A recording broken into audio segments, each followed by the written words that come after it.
What's up, guys? Welcome to Daily Dose of Reddit. This is your host, Zach, and today's subreddit is r/ProRevenge. Again, all the time. Here we go. This story's called, "You Fire Me for Talking About Unionizing? I'll Spill All Your Dirty Secrets." This is a bit of a long one. Please bear with me to the end. I used to work for a plasma collection center back from 2008 to 2010. Even though I was a certified phlebotomist, I was placed up in reception and I slowly worked my way up to senior receptionist and trainer. I was also training for quality control and was known for keeping detailed notes of issues that we were in need of fixing or training, which I would forward on to management. Some of the things I'd keep track of were violations of FDA and GHA, which means German Health Authority since we were run by a German-Swiss company, as well as OSHA issues. Because I wasn't seeing anything being done, I eventually stopped reporting the issues to avoid being labeled a troublemaker and just kept time and date info, and if I could, I got pictures with date stamps just to cover my own ass in case something bad went down. Fast forward to June of 2010, and I was talking with one of my coworkers about the proposed cuts to benefits and the high turnover rates at our center. They were complaining to me about being afraid to call in sick because others had been fired for it. And I mentioned that they were putting donors in danger by us being sick since we weren't allowed to wear face masks unless we were in the back in the donor area, and even then it was the clear face shields to prevent us getting hit if someone leaked on us. Without thinking about it, I talked about how unions protected against this sort of thing in other medical fields, and how that might be something we should consider to help protect us. The coworker got weirdly quiet, but I figured it was because I was talking about a subject most people don't like talking about. Nothing really happened until about August,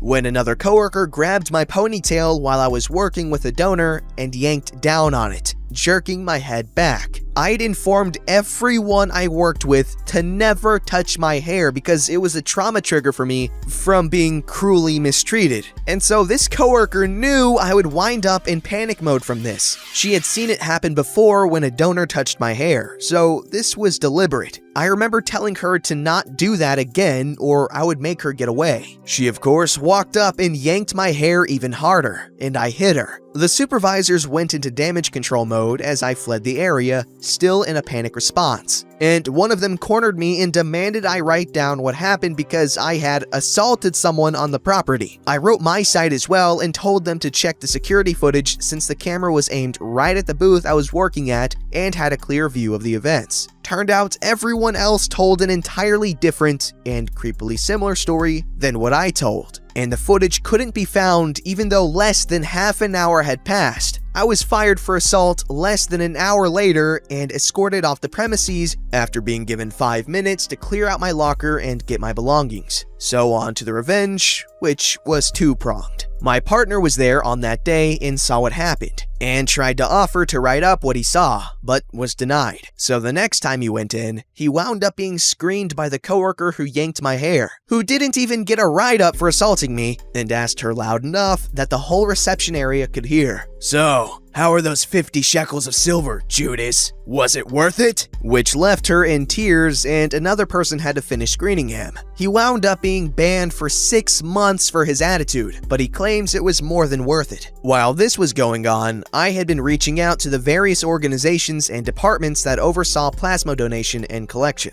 The FDA, OSHA, CDC, GHA, and the like. I informed them of the fact that we always cleaned prior to an inspection, but we didn't keep things that clean day to day, and suggested a surprise inspection should be in order. I also handed over copies of everything I'd collected and tried to report, but always got shut down. I learned a few months later that all of the management and several of the other techs and supervisors were all suddenly reassigned, and the FDA, GHA, and OSHA had all slammed fines on the center for violations dating back almost the entire time I worked there. Alright, and they include a bunch of extra information. This is a US located center. The company was started in Switzerland and is reviewed by the German Health Authority, and was then bought out by an Australian company but runs centers in the US. The company is also very anti-union. A receptionist at a plasma center is way different than a receptionist at a typical office. We're responsible for donor intake, donor screenings, including minor blood collection, checking levels such as hematocrits and protein, and verifying donor eligibility, on top of things such as keeping donor files up to date and cleaned up if they're too big, making a new file, quality control, and assisting in areas where needed, such as the donor floor or processing. And that's on top of filing and answering phones when able. I was upfront with my bosses and coworkers about my PTSD and triggers due to past experience with trying to hide them and it turning out badly outside of work.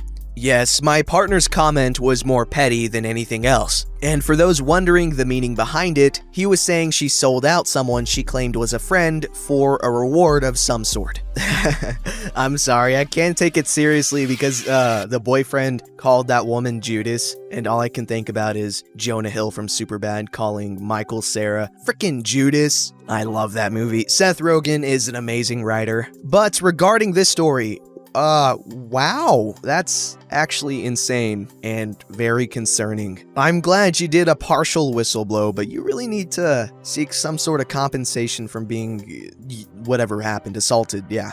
This story's called, They Want My Money? Oops! This isn't my story, but is the story of a departed uncle. Rest in peace, Haj. Backstory. In World War II, my uncle Haj was an engineer with the Royal Air Force. He rapidly climbed the ranks and ended up being the head engineer at a local base. After the war, he met his wife of 45 years, Eve. It was the typical post-war relationship, without children though due to complications. He quickly found a job at our village coal mine, known locally as The Pit. He went from engineer to foreman very quickly. The man had a knack for leadership, that's for sure. He and Eve, some of his Royal Air Force buddies, and his sister, my grandmother, often went to Spain for holidays, at least once a year before they all retired. After that, whenever they felt like it. The family. The unfortunate truth is that family isn't always nice. My grandmother was his only surviving direct family. Eve, on the other hand, had a large family. Very large. The trouble with large families is that often there's a few bad eggs. In this case, it was quicker to count the good ones. As Haj would put it, the trouble with eggs is you can only tell the good ones by spinning them quick or dunking them in water. I don't fancy going to prison.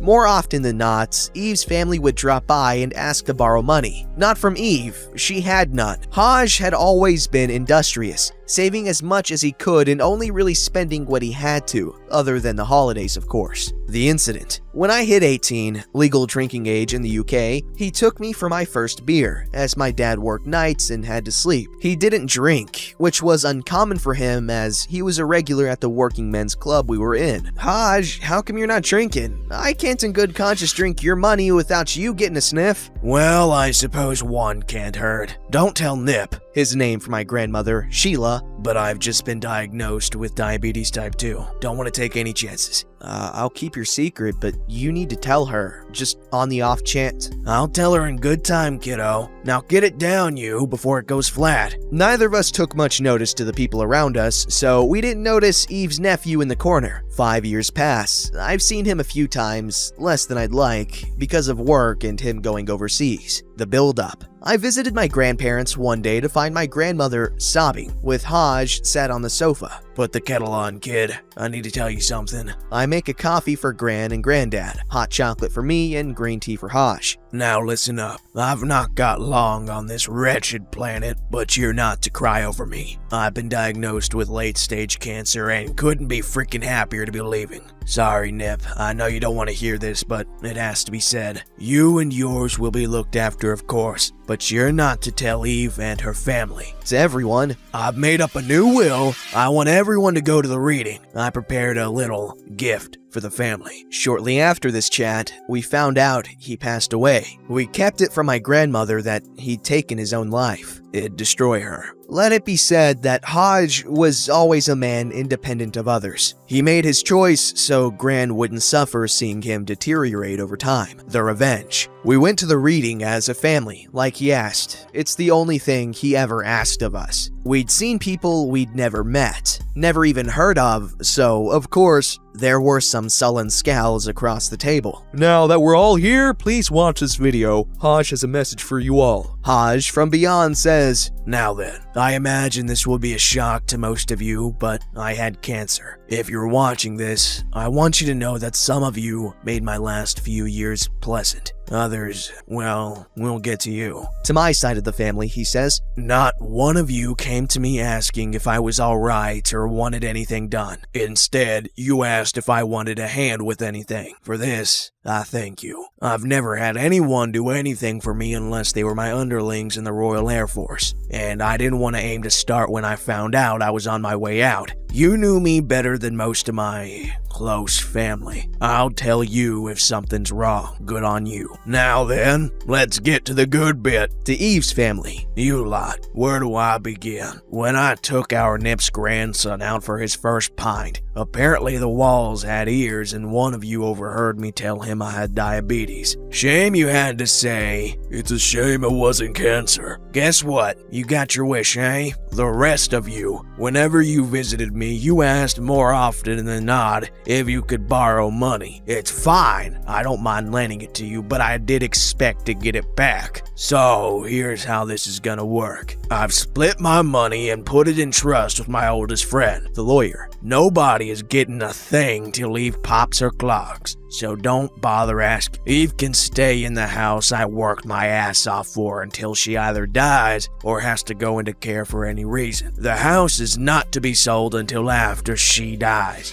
Lazy as she is, she's still my wife. Once she dies, the house is to be sold at a reasonable price to the next owners, and the money from that is to be added to the total for my finances and split with the family. Eve's is her own and she can do with it what she wants, other than add it to my total. Lawyer has been left with instructions on this. Now, here's how it'll be split. If you've borrowed money from me and paid it back, you'll get a fair share based on your age at the time of my death. If you haven't repaid the money you borrowed, you'll still get a cut, minus what you owe me. For some of you, I hope you know I'm laughing at your squirming from beyond the grave. Serves you right. Nip, my only living family. You'll get the lion's share of whatever's there, to be done with what you will. If you're not wanting to keep it, lawyer has been paid for any services you may require. Trust him, he's a good lad and saved my ass on more than one occasion in the war. Nip's son will get a decent chunk to help with whatever you need, and your children will be provided for as well. 2. My mom, not once have I heard anything bad about you. You're getting a cut too, like it or lump it. OP,